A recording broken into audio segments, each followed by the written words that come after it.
Hello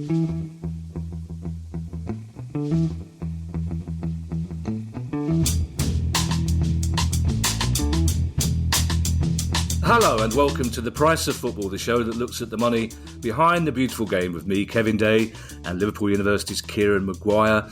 We are recording this, Kieran, on Wednesday, and as I'm sure you're all aware, it's a very important anniversary. It's 20 years today since a certain club beat a certain other club 5-0, and a certain Andy Johnson picked up his certain magic hat. And I believe we were both at that game, Kieran. We were indeed, yes. Yeah, it was one of the grimmest days I've had. I've had plenty. If it's any consolation, Kieran, I've checked, and it's also 20 years ago today since Brighton's first organic honey shop opened. So, later in the show, we will be hearing from Ian McKinnon from the Partick Thistle fan group, the Jags Foundation. It's about a story, Kieran, that a lot of our listeners won't be aware of, but it's an astonishing one, and I'm really pleased that we got Ian on to discuss it. In the meantime, we do have some news, and it's with a really very heavy heart that we have to say that Wigan, it's again, we thought this was all sort of problems at Wigan, Kieran. Yes, so for people not familiar, Wigan... They had owners from the Far East. There was an ownership transfer. A couple of weeks later, the club was put into administration. We had people from the Wigan supporters group on the show, and they were absolutely brilliant. Yeah, their positive attitude, and I think everybody. It doesn't matter who you support, even if you support Wigan's rivals. That doesn't matter. You need rivals to have a rivalry. So never wish the worst on any club. Wish bad things on them. Yeah, but you want to find. You want to see stories in the Sundays about the chairman found in bed with custard and a goat and something like that. But that's great. That's for tittle tattle. That's for point scoring. But you still want to be able to go and play them because that's how you get your bragging rights. I'm just concerned because. We talk about red flags as far as football and governance and the way the games is run and so on.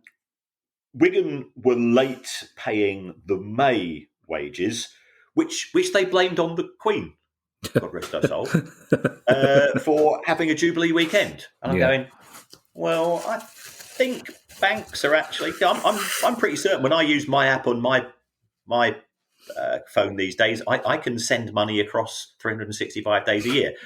So that sounded pretty lame. And then the June wages were late, which they blamed on technical issues. Now, we've heard this technical issues before from other clubs. And if you think about other clubs in the Championship who have failed to pay wages on time, we've had Reading. Reading ended up with a points deduction for various misdemeanours. Sheffield Wednesday ended up with a points deduction and got relegated. Derby County, well, we try not to mention Derby County on this show because Derby fans are delighted that they're never in the headlines anymore for the wrong reasons. But Derby, points deduction, relegated. So this just doesn't look good in that it's, by all accounts, it's happened again. Now, this is a report, I think, from Mike Keegan in the Mail. The club has not said anything. And to make things a little bit more bizarre, the club did announce that the manager just signed a 3-year extension to his contract on the same day that this went through. I'd heard other stories that the club was up for sale. I think the club's pushing back on that. But it's just messy. And...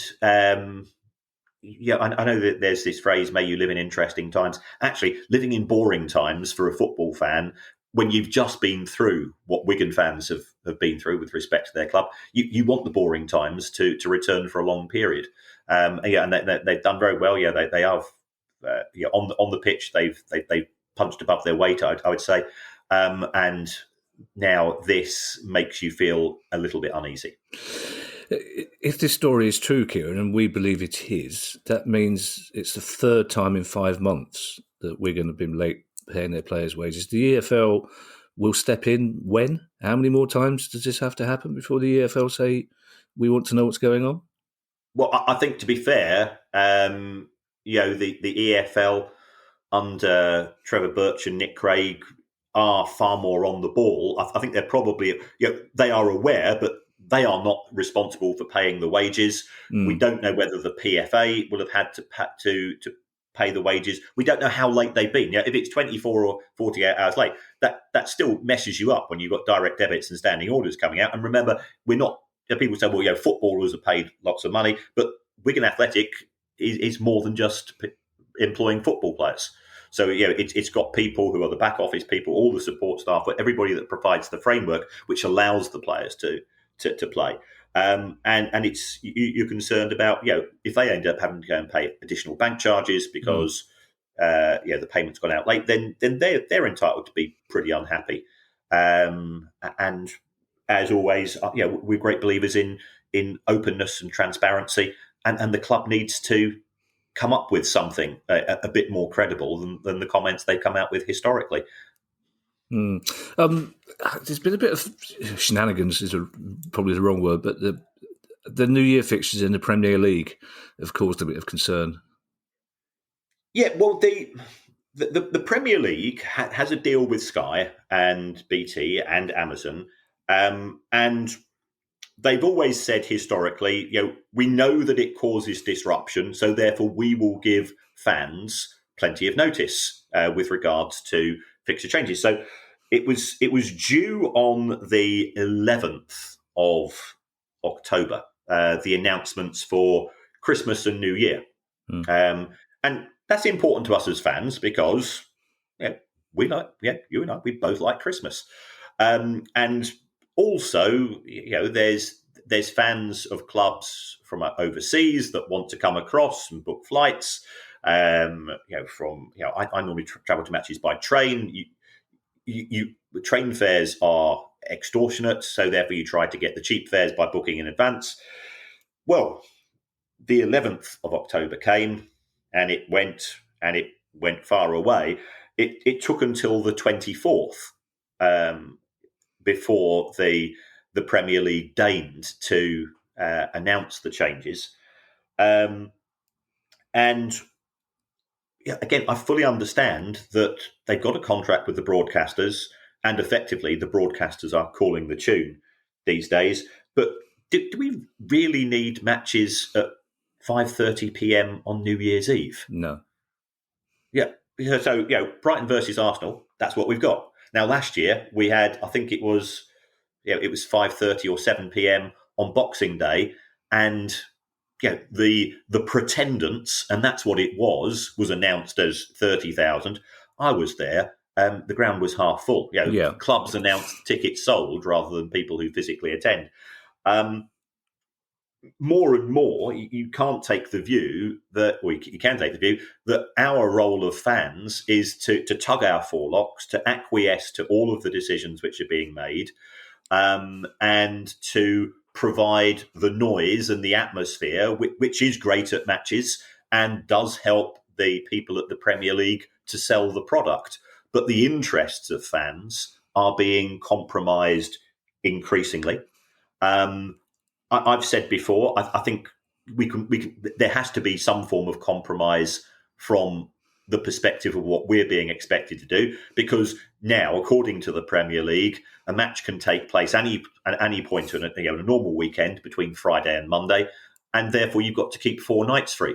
And life's not like that. So as you know, I love my music. I book gigs. I never tried to book a gig for a Saturday if I can at all avoid it. If we got a match on and then the match gets changed and you miss, something else either has to go, or you end up missing the match, or you end up with a domestic at home because you've prioritised the football match. And football clubs seem to think, well, that's just a minor inconvenience. We know that you're devoted to the club, and therefore just suck it up and see. The suggestion that I think we've put forward, if kickoff times are changed, and this is trying to be fair to both sides, if the Premier League gives plenty of notice, i.e. doesn't delay the announcement, then fans should have 14 days where they can say to the club, I've got a season ticket, I can't make the match because you've changed the kickoff time, therefore, please, I'm entitled to a refund, for 1/19 of my season ticket. if the Premier League is as popular a product as the clubs and the Premier League itself claim, the clubs can then sell those tickets at full price, because we all know that we get a discount for season ticket prices. So the clubs can benefit financially. We don't have our tickets effectively wasted because you can't transfer tickets to your mates the way that you used to. Things are getting more and more draconian. And I think that would work for all parties, unless, of course, it's too much of a pain in the backside for the clubs, or actually there isn't the demand for tickets, which they try to make out. I don't know how the fixture computer works, Kieran, obviously.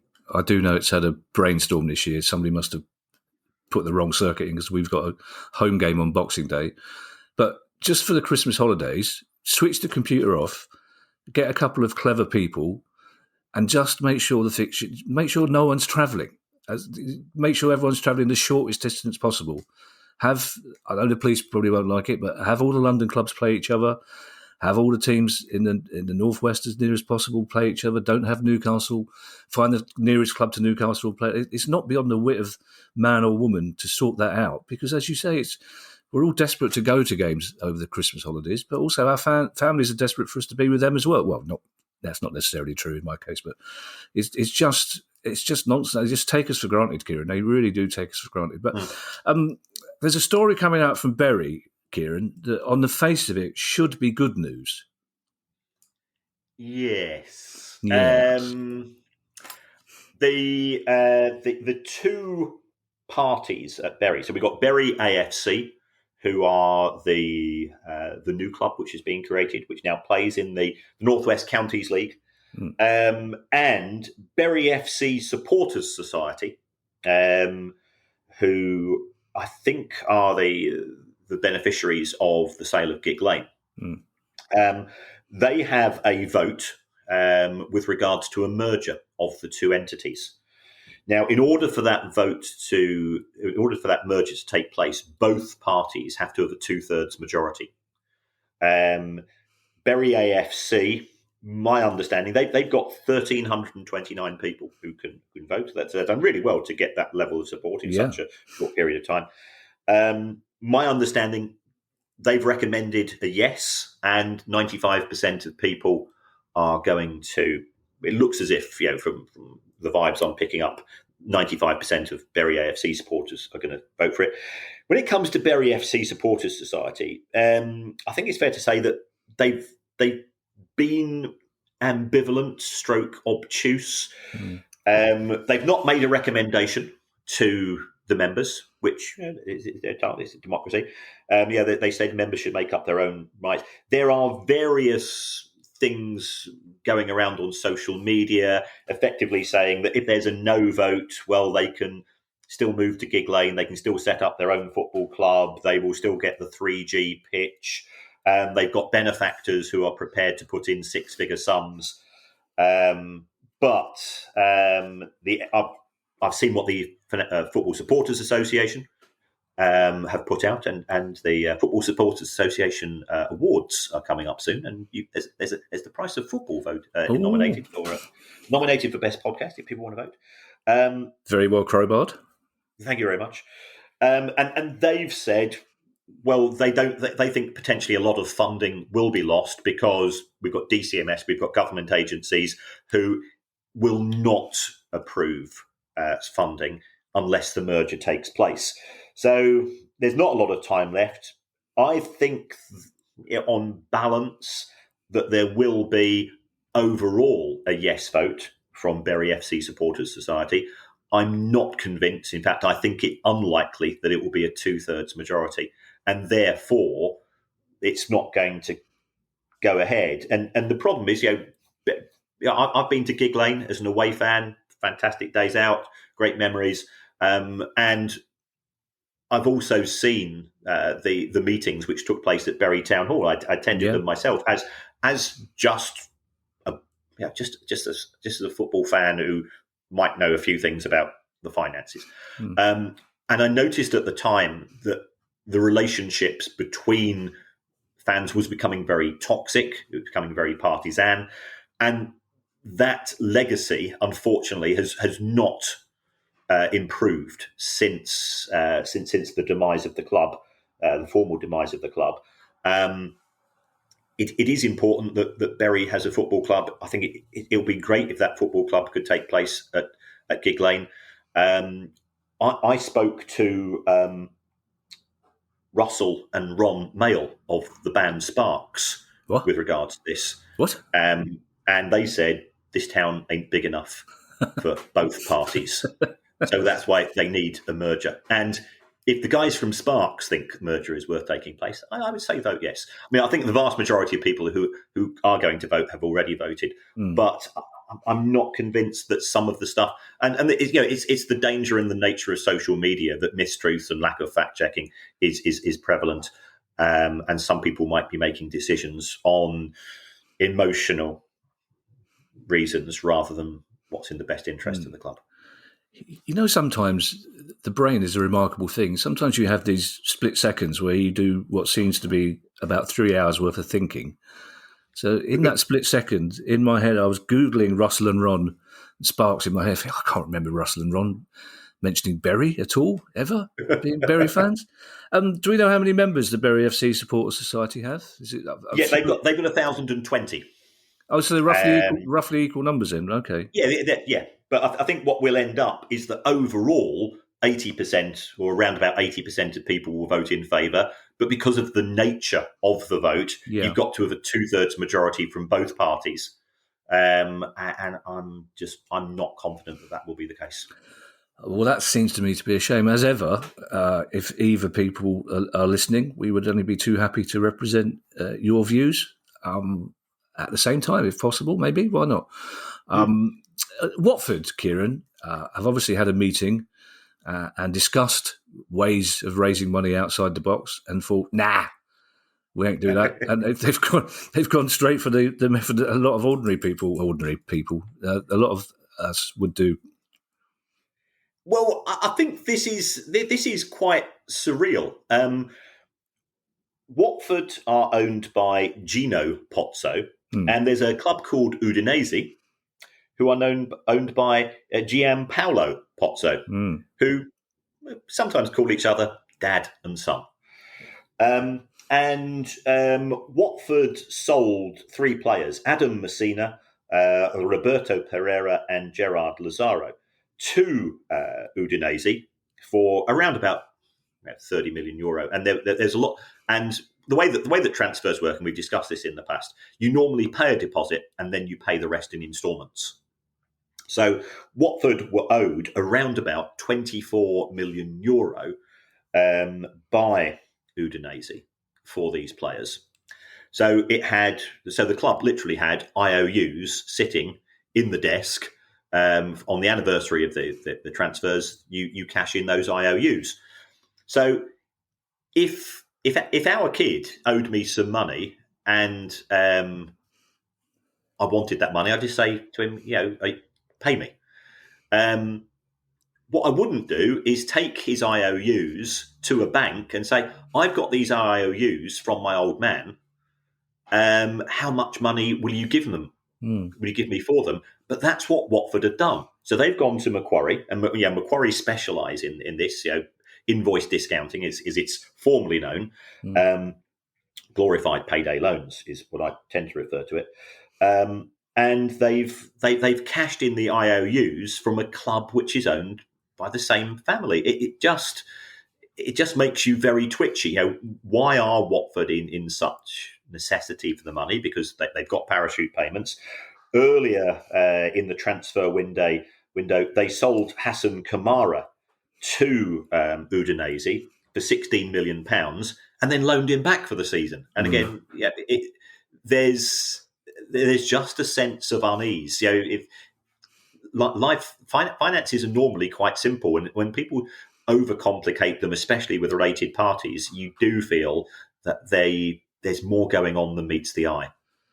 Yeah, I did a bit of cursory research on this, Kieran, which is about the highest level I reach, cursory, because I've got Finley to do my barking for me, and I've got you to do the research for me, Kieran, so I don't get involved. But it's astonishing, the two-way traffic between Watford and Udinese in terms of players. I think something like 35% of all Watford's transfers have been to or from Udinese. Obviously there's nothing wrong with that, but it's a very symbiotic relationship between the two clubs, which is good, but also if one of them is in trouble, then the other's in trouble. Yes, there is a symbiotic relationship, as you say, and it has worked. Watford have been in the Premier League on regular occasions, but this relationship now, in terms of the selling the debt owed to you from effectively a family company, is very weird. We started with Ireland, Kieran, a country we talk about quite often. We finished with a country we rarely mention, that's Canada. And Canada Soccer, which is the game's governing body there, has been told to stop selling replica shirts with the name of player Alphonso Davies on the back. Yes, I think it's fair to say that relationships between Canada Soccer and the players have not been good in recent months. So the players boycotted a friendly match a few months ago because of ongoing disputes with regards to pay and the way they're being treated. Alphonso Davies is a fantastic player. I saw him play for Vancouver Whitecaps when I was in Canada a few years ago, and he was clearly a standout prospect. And at the time, they just agreed to sell him to Bayern Munich. So he is very much the poster boy of Canadian soccer. Football. Sorry, fell into the trap there. And what he's said is, my name is part of my intellectual property. I'm therefore going to withdraw my permission for my name to be used. And, just like, Manchester United have got, had Ronaldo last season, shall we say? Yeah. When you think about, Shearer, Gascoigne, the names that we always wanted to have on the back of our shirts. I prefer a plain shirt myself, but it was always one of the stars. The Canada Soccer does not give players a penny when their names are being used. So Alphonso Davies's agent has said, well, if you're not prepared to do that, then my client is not willing to have his name used. So there was a bit of a standoff. I think we're a bit closer to resolving the dispute, but the underlying lack of trust from the players towards the authorities is indicative of, I think, governance issues as far as the authorities are concerned. I'm not saying it goes as far as Canadian soccer needing an independent regulator. Just in case anybody was worried. Oh, the crowbar's doing sterling work today, Kieran. I thank you. Yeah. In a refreshing twist, part of the dispute about pay for the Canadian players was that they weren't getting as much money as the Canadian women's team, which was interesting. I'm like you. I get very twitchy at seeing people's names on the back of the shirt. Even more twitchy if there's at least 4 Palace fans with Grandad 69 on the back. I know for a fact they're not 69. So it's not big. It's not clever. It really isn't. Now it's interview time. Our listeners may know Partick Thistle from their cool kit or their terrifying mascot, Kingsley, whatever he's meant to be. But it's also the scene of a quite remarkable dispute between the fans and the club owners, who should be the fans. We spoke to Ian McKinnon, who's part of the fan group Jags Foundation, to find out more.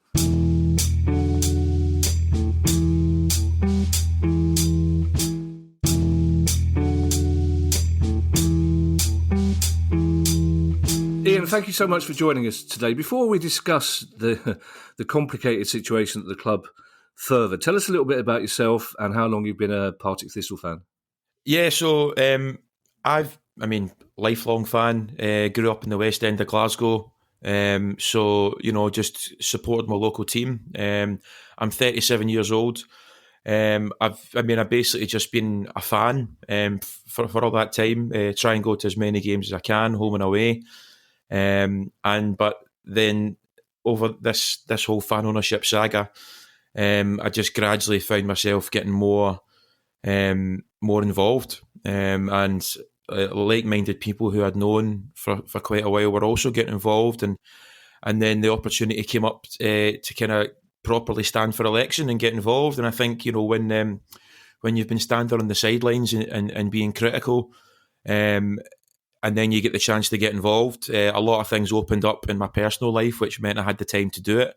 I just felt, right, well, it's kind of now or never, if you're going to stand and criticise other people, you've kind of got to be prepared to go in there yourself and try and do a better job. So, so that was June this year that I got elected to the Jags Foundation. And since then, I kind of saw my role as helping get the membership up, doing some events, I've done a promo video for YouTube. I did that. So yeah, that's kind of where I saw myself as being able to assist and help with the comms as well, because it's so important when you're speaking to football fans, getting the comms right. And I think it's easier to do that when you're one of them. Yeah. And I think that's one of the great things about fan ownership is that when you know who you're speaking to, you know what's going to fly and what's not going to fly. So yeah. Well, it may not surprise you to know, Ian, that the English press haven't been covering the story. So, in as simple a way as possible, can you fill us in with what's happening? And I suppose we have to start with the sad death of the previous owner, Colin Weir, who was a lottery millionaire who then bought the club that he loved. Yeah, so Colin Weir was, until recently, he was the biggest Euro Millions winner ever. I think he won something like 160 million. And from the moment he won his fortune, there was always rumours that he was a Thistle fan, but nobody quite believed it. And a few years went by, nothing happened. Eventually, he started kind of gradually getting involved with the club. He initially set up a youth academy in the club's name. It was called the Thistle Weir Youth Academy. So he initially set that up. Then, a bit further down the line, he cleared the club's debt and bought a 20%, I think it was 19% stake. And then eventually, in 2019, there was rumours of a foreign takeover. The guys, Chen Lee and Paul Conway, who owned Barnsley. So there was rumours that they were wanting to take over. I think it was concrete. But Colin Weir stepped in and kind of gazumped them and beat them to the post. As soon as he bought the club, as soon as he bought the majority stake in the club, he said he always wanted to pass it on to the fans and have the club fan owned, which was an incredible gesture, But yeah, like you said, unfortunately, about a month after that, he passed away quite suddenly. So everything was kind of up in the air. But those who were left in charge of the shares on his behalf said, no, look, we still want to go ahead with this. Then shortly after that, there was a pandemic, of course, which kind of held things up. But gradually, things just kind of stopped moving. And the Jags Foundation, which was set up to receive this majority shareholding, the initial board just kind of stopped speaking. The club stopped speaking. Colin Weir's representative stopped speaking. And what also happened in that time was that Jackie Lowe, who was kind of Colin Weir's confidant, she made herself chairman of the club as well as being majority shareholder, which kind of didn't fill the rest of us with confidence. And then so basically eventually in April of this year, the club and the owners came out and said, no, we're not giving the shares to the Jags Foundation anymore, which was kind of puzzling because we'd been set up as specifically to receive those shares. So that could have been the end of the Jags Foundation. At that point, the Jags Foundation board resigned en masse because I think they felt they'd kind of failed and I think they felt they'd done everything they could. And then so that could have been the end of the Jags Foundation, but a group of us got together and decided that, we want to try and take us forward. At that time, we already had about 450 members paying £10 a month. And we thought we could get the membership a lot higher than that. And we thought we could maybe restart negotiations. So that's what we did. Myself and 8 others were elected in June of this year. And we managed to get negotiations restarted with 3 Black Cats, who are Colin Weir's company that he set up to manage the shares. And the first meeting went okay. We met with Jackie Lowe and her lawyer, Peter Shand. And and that went okay. But then shortly after that, we asked a question about doing due diligence on the club, which is the sensible, any sensible people would do that. It's just normal for any sort of transaction of this nature.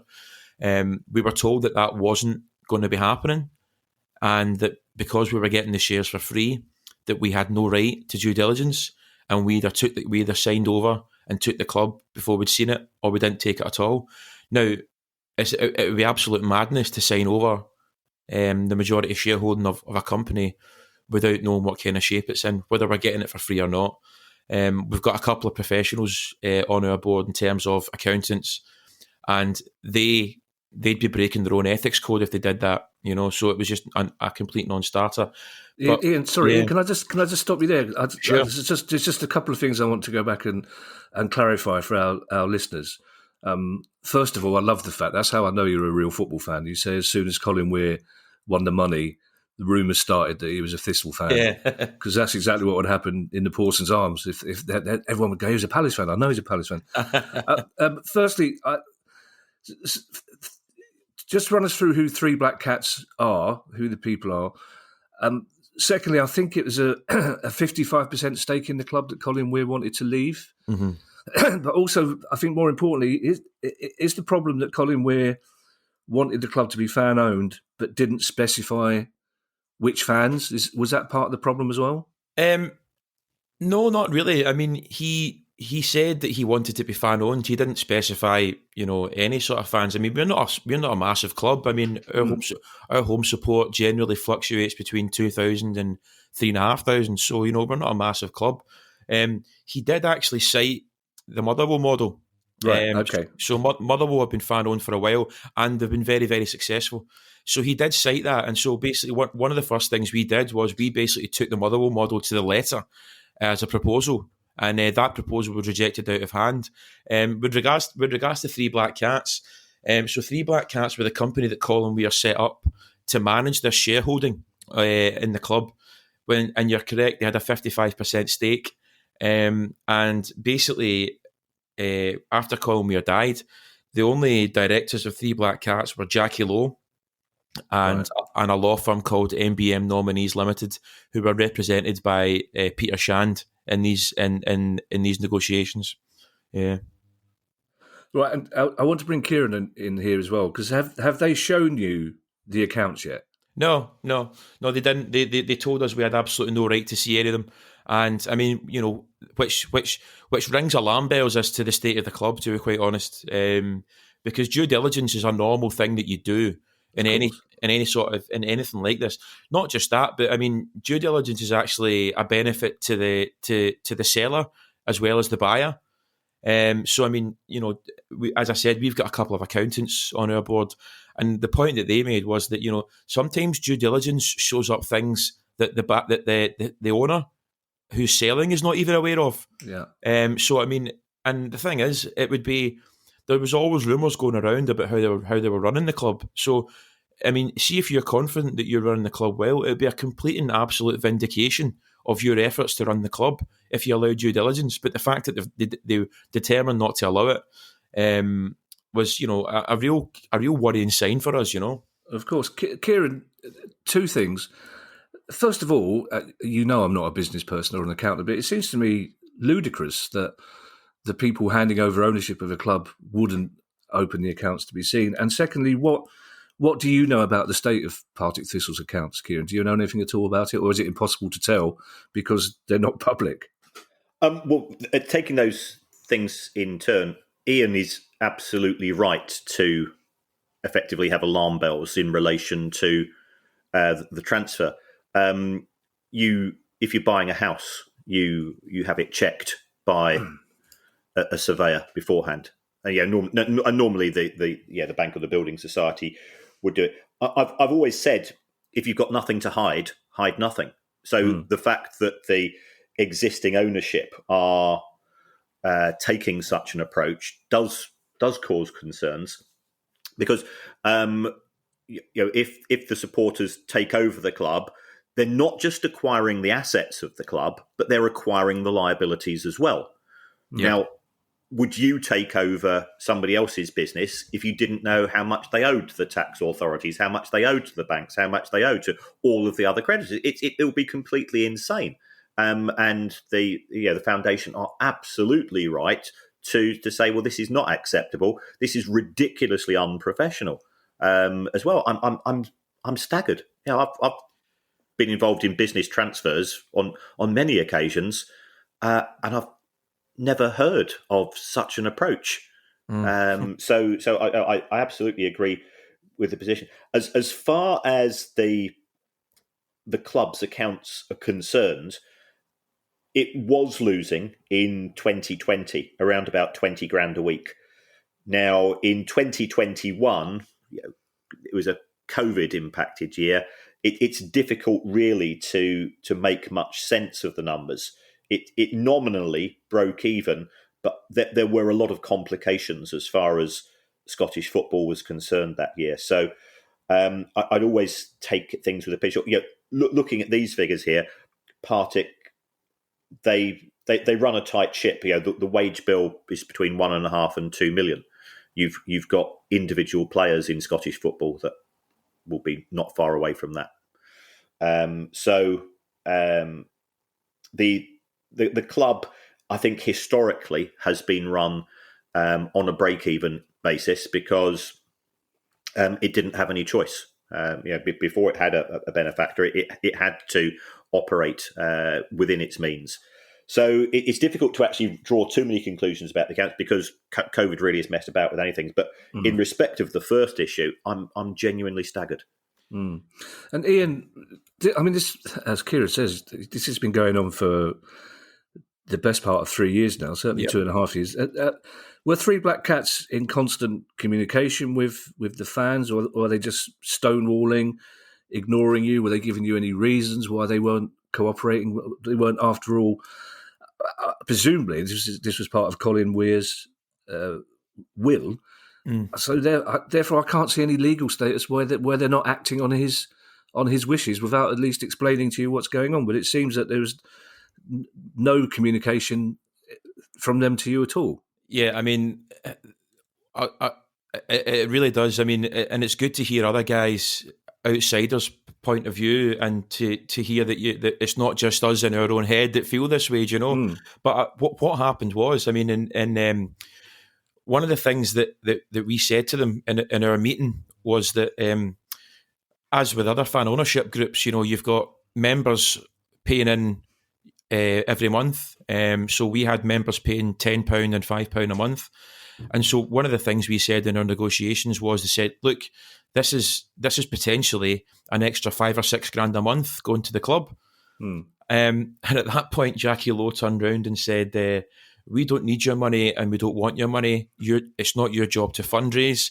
And the very fact that we had offered to fundraise, she took as a personal slight against their efforts to fundraise. And so at that point, you're thinking, why would... I don't care if you're Real Madrid or Albion Rovers, who's going to knock back free money? And so this is one of the things that we said. So first of all, they told us that they didn't want or need our money. And this is a very small club, by the way, who, as you say, every penny has to be a prisoner, And the other thing she said was that every time we went with a proposal as to how fan ownership would work, and as I said, Colin Weir cited the Motherwell model when he first bought the majority stake. Jackie Lowe would turn around and say, no, that's not what Colin wanted. And so we would say, wait, well, what did he want? Yeah. And she would say, no, it's not my job to tell you how to do it. And we would say, but just tell us what he wanted and we'll do it. And we'll tell you if you can do it or we can't do it.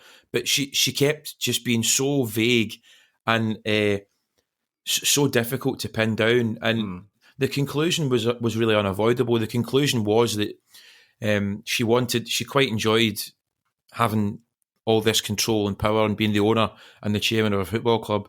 So, I mean, the conclusion was unavoidable that she didn't actually want this to happen, And what's the attitude of other fans, Ian, that aren't part of the foundation? Are they broadly behind you as well? Or are there some fans who don't want the fan ownership model, who'd rather have a billionaire stranger come in and buy the club? Yes, I mean there always are, but I think initially, and you know what football fans are like, especially fans of smaller clubs. We're all, because we're not very successful, we're always quite down on ourselves, and there was people who thought that we, specifically Partick Thistle fans, couldn't make a go of this. Yeah. And I'll be honest, there was times when I was almost on that train of thought as well. But when you see other clubs in Scotland, Hearts, Motherwell, St Mirren, and now Morton are all fan owned. When you see them doing it, some of those clubs are bigger than us. Some of those clubs are smaller. When you see them doing it, it kind of brought me around. Now there's still people who are very much supportive of Jackie Lowe, but I would suggest that number is diminishing every single day, given the way she's carrying on. Well, I believe I'm right in saying that Hearts are the biggest fan-owned club in Britain, in the UK. Yeah. So they're a good model. Your manager, Ian McKinnon, seems quite philosophical about the situation. He called it typical Thistle. Is that an attitude that's been welcomed?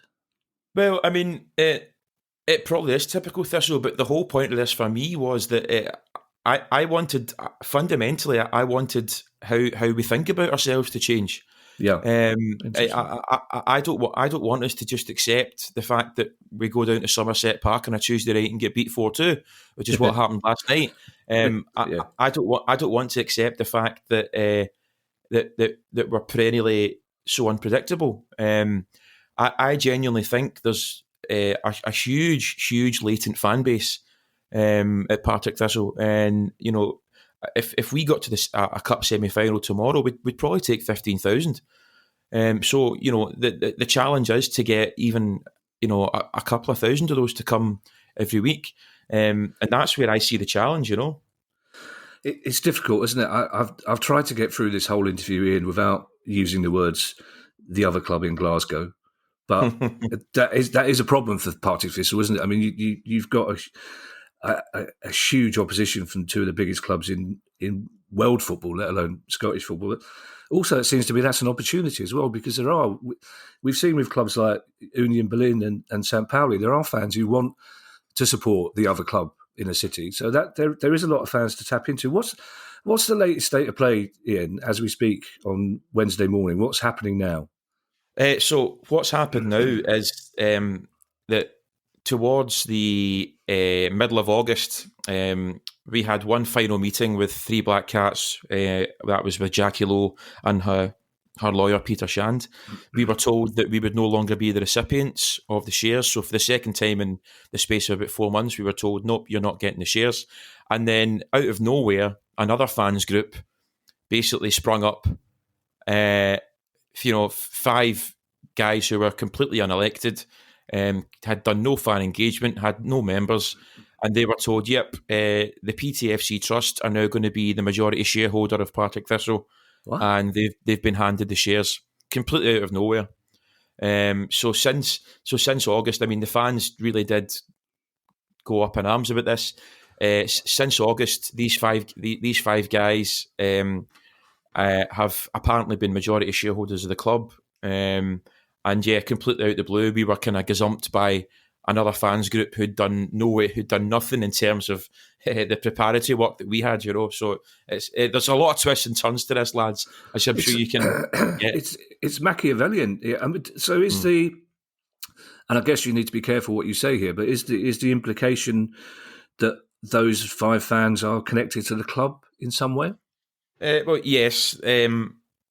Yes, there's been various players in this. There was a football agent who apparently brought them all together behind closed doors.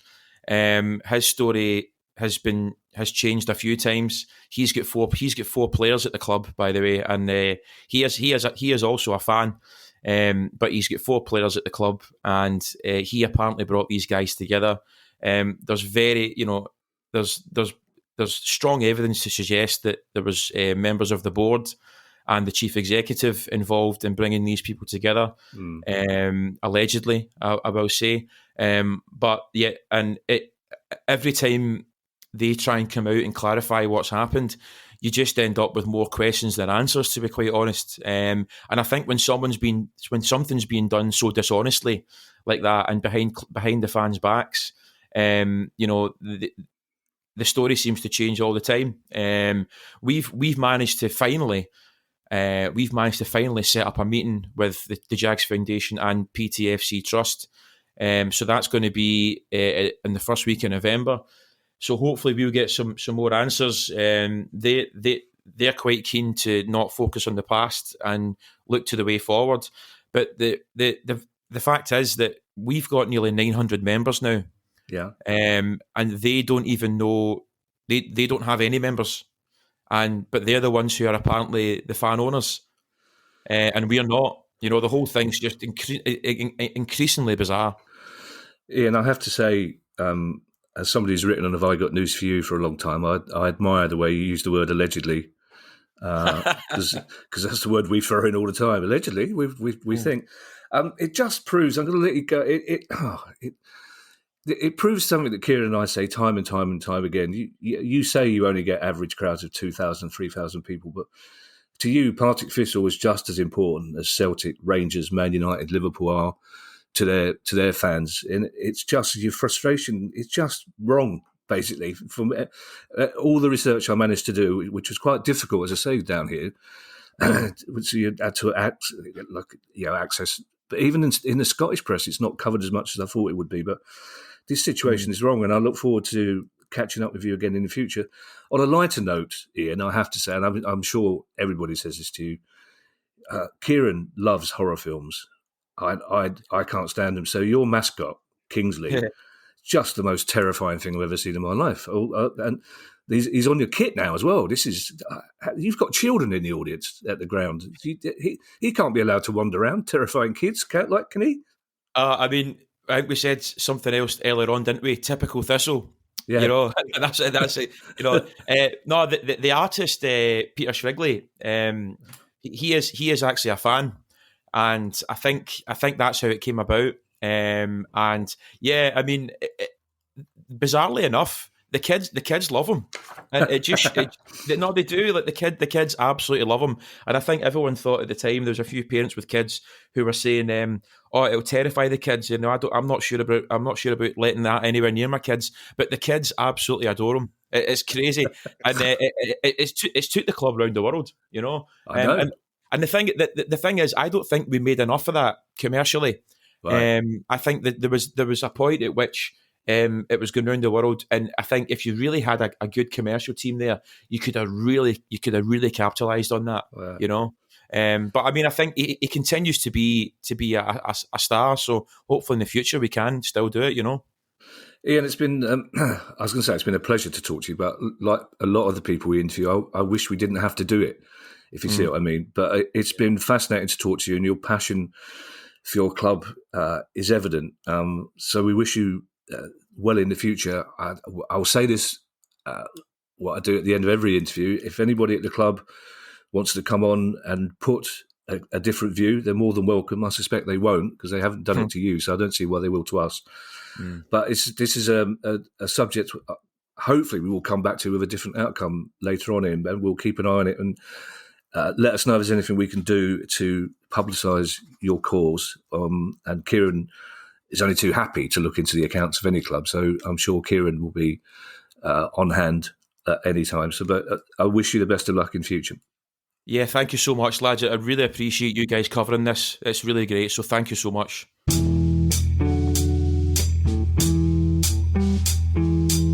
I mean, Kieran, this is it's a remarkable story. It's complicated, but it's just ridiculous. And it's just the legacy of Colin Weir. I mean, that was such a good story, but it seems to be being tarnished. It's quite clear, it seems to me, that his wishes have not been carried out in the way they should have done. And it's quite clear that the club and the relationship with the fans who should own the club. And I know that it's easy to say because we've only heard one part of the story, but that seems to be the credible part is what we've heard, to be honest. And the fact that they refuse constantly to show these potential new owners the accounts is astonishing. Yeah, you as I said on the interview, you wouldn't buy a house and not have it checked by a surveyor. Oh. Because it might have dry rot, it might have a river running underneath it.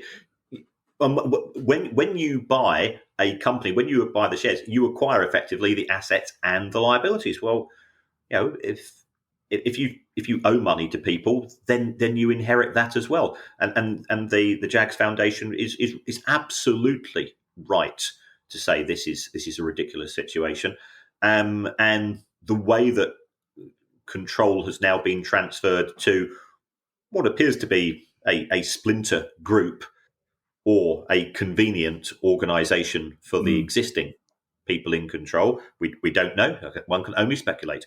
Is beyond belief. The more I listened to Ian, the crosser I became. Yeah, one can only speculate, unless, of course, Partick Thistle would like to talk to us, because Ian was passionate and articulate and measured in a way that I wouldn't be if it was me in that situation. But we have only heard one side of the story. So if Partick Thistle want to come on and tell us their side of the story, we'll only be too happy to accommodate them. I suspect our phone won't be ringing. But anyway, thank you to everyone who's donated to the pod via our Patreon page. If you'd like to make a small monthly contribution as well, then thank you very much. Go to patreon.com/priceoffootball. Our next live show, remember, will take place at Plymouth Argyle's home park on Tuesday the 13th of December. You may still be able to get a ticket. If you do, it'll be from Plymouth Argyle's website. If you have a question you'd like answered on the show, email us at questions@priceoffootball.com. In the meantime, I shall hand you over to Mr. Kieran Maguire for his customary farewell. Well, thank you, everybody, for all the support for the show, for interacting with us on social media and sending us emails and asking us questions. Patreon's one way of giving a little bit of extra support, but if you want to do it in a non-financial way, what you can do is you can go on to your podcast app and leave us a review. Apparently, it's the stars that matter. Not that myself and Kevin consider ourselves to be stars, of course, but if you can give us 5 stars, that helps us in the charts, helps us with algorithms and such like. And it allows us to have a bit of credibility, A, when getting nominated for the FSA Awards, and B, in terms of when we're trying to book guests and so on. The narrative, you can say whatever you want. So you could even say you would rather have the show presented by Kenny Miller and the Zodiac Killer, and it wouldn't make a blind bit of difference to us.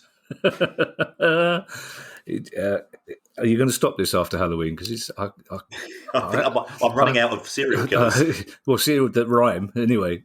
Yes, it gives me a little freestyle. I really don't like scary things, Kieran, or serial killers. Obviously, there's a note to end on. A controversial dislike of serial killers. Bye, everybody. Bye. The price of football.